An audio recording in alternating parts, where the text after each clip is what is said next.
discuss Edward Said's idea of the other in forming Western identity. Edward Said is one of the most important postcolonial critics. His idea of the other can be defined as something essential for Western culture and literature, and generally for Western mind, because the other was formed as something which the Western mind or the Western people were not. What they were not was defined as the other, and they sought this other in this Orient, which is opposed to Occident. So it can be called a binary unit where the where one is what the other is not.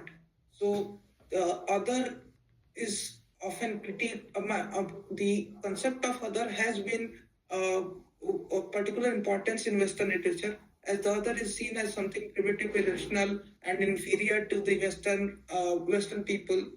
So it was a kind of the inferior one, but it is also important, which was later critiqued if we see it from the post-structuralist point of view, that the other was important in deciding what the Western is. So if there is no inferior one, there would not be a superior one too. So in that sense, the periphery depends on the center. The periphery depends on the center, and the center depends on periphery. So both are important for each other. All right, good. Okay, so anyone who knows this answer, tell me, what are the two ways that Stuart Hall defines cultural identity? Essential versus positional.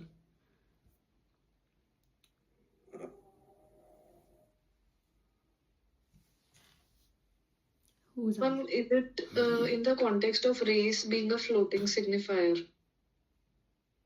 Okay, go on.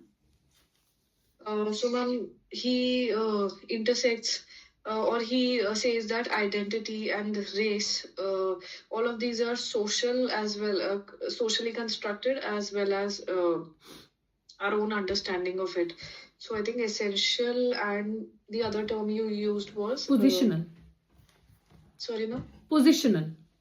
Positional. So I think essential is what we are taught, the ideas that we learn from the social surroundings and community. And positional is fluid in the making and individualistic approach of understanding our identity and race. All right. Yeah. So Stuart Hall argues that cultural identity can be. Yeah. So Stuart Hall argues that cultural identity can be understood in two ways.